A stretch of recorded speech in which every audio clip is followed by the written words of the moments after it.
Okay. Go get in the car.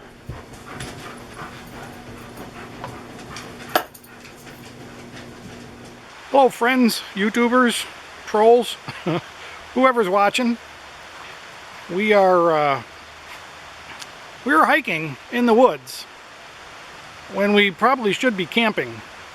In town, Syracuse, where I live, it was 57 degrees, no snow anywhere. It has rained the last 3 days in the 40s. So most of the snow around town is gone. So we came down to our favorite camping area thinking maybe I'd grab the trailer and pull it out. We got a pretty late start, and unfortunately this is a pretty deep valley and it looks like it still has a lot of ice and snow. We are parked on the road here, which is frozen. It's a mud road, so there are some pretty bad tracks from cars and trucks four-wheeling up here before the snow. Dakota, where you going? Dakota's about to cross the street. I don't know why. He's tracking something. This is a great area for hunting and fishing and all sorts of things, but it seems that unfortunately there's more snow here than there is in the city. And actually it's about 25 miles south of Syracuse. It's actually 40 degrees here. Well, like I said, at my house it's 57. So I'm a little disappointed that there's so much snow still, but that's good because the world needs snow. Let's go over to the actual campsites. This is a campsite. People often camp with trailers, but I don't like it because it's right next to the road. That's the road right there. So I don't camp here too often. There are some campsites up in the woods behind all this, but it's hard to get a trailer in there. But they're great for hiking. This is on the on my well-known Finger Lakes Trail. I have to be careful I'm not going to fall on my ass on all this ice.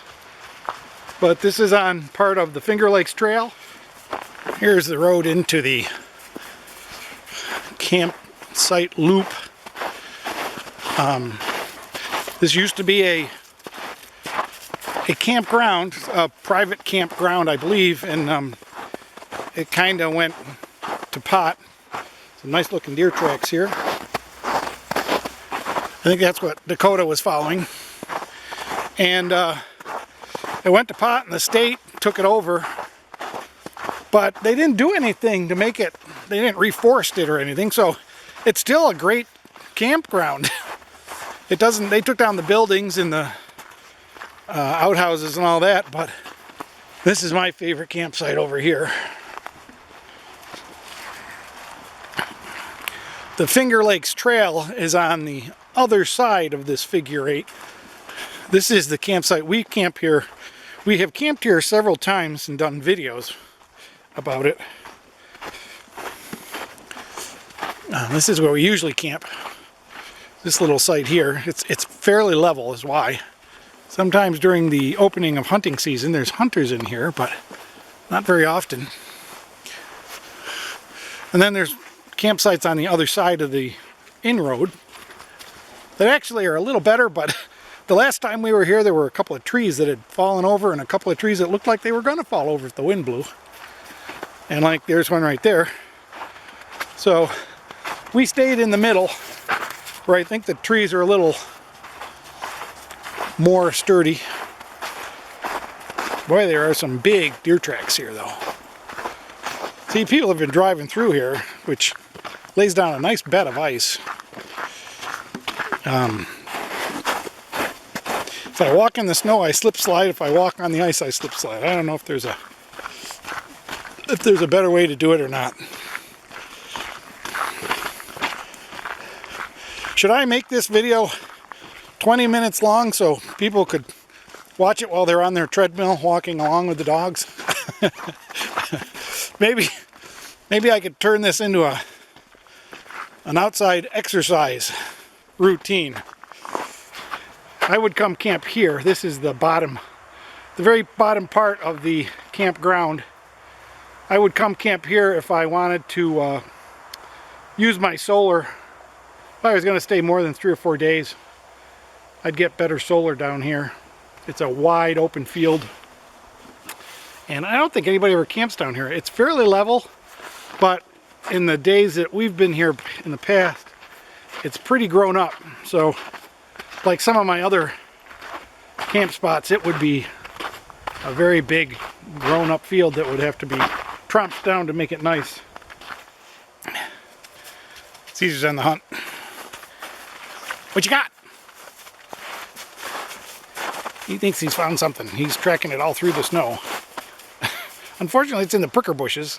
Dakota doesn't like going in the pricker bushes. He says you get thorns in your paws.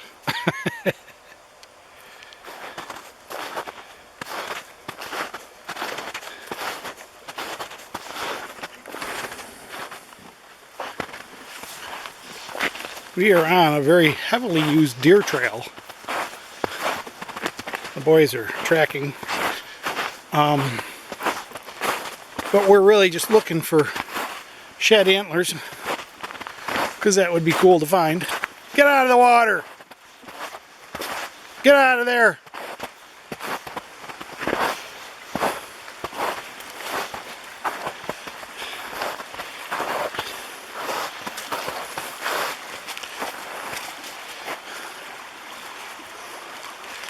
So the deer must cross the stream here.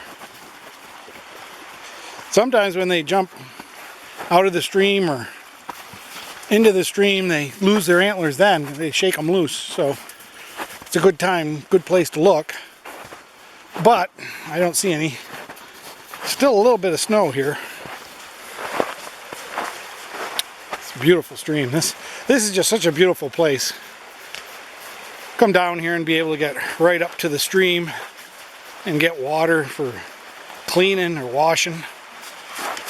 You could easily boil this, I suppose, and use it for drinking. It's pretty clean water, but there are some pretty big farms, and this is a pretty long stream.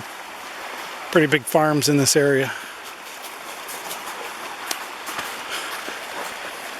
But it's also a pretty nice stream. If we were here in the early morning sunup, it's a pretty good chance of seeing otters and mink and you know, water creatures, water mammals.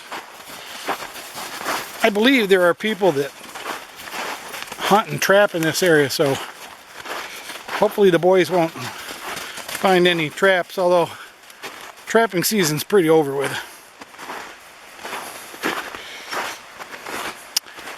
And you can say terrible things about trapping, but you know, when you get rid of the wolves and the mountain lions and the top predators, you know, the skunks and raccoons get overpopulated, and then they get rabies and mange, and it spreads all over the place, and it's more humane to trap and lower the population a little bit that way. And it's a renewable resource if properly managed. You know, you're not going to trap yourself out of raccoons, that's for sure. I would say there are quite a few deer in here. Now these could be deep snow trails.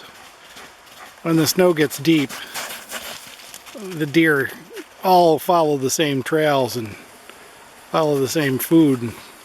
But these are pretty pronounced trails for right now. I mean, there's only 3 or 4 inches of snow to have all these trails everywhere. Must be a few deer down in here. Have to remember this. Come opening season next year. Or maybe in the spring I'll come and try to get some pictures of fawns.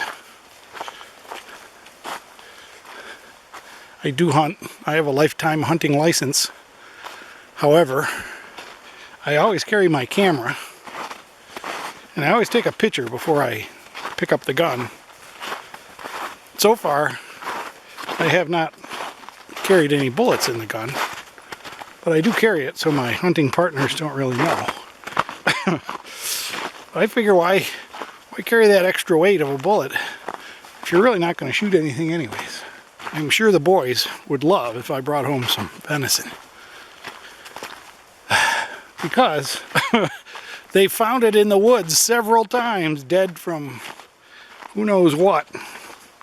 Coyotes, bobcats, or hunter loss. And they don't mind eating it. They don't even care how old it is. They tear right into it until I yell at them. So, well, alright, it's getting dark. Thanks for coming along on our little hike here. We're going to have a special 1,000 subscriber show in another week or two. So, I imagine it's going to get cold again and snow some more. It is only January. But we won't get the trailer out this week. Thanks for coming along. Thanks for watching. Subscribe if you haven't. Share it if you think it's a worthwhile video. Watch it 100 times if you're using it for fitness and on your treadmill. I never thought of that before. Use it for your treadmill. The boys say thanks for making me go out for a walk, because they haven't been out for a good walk in a week. So, all right. We'll see you on our next journey.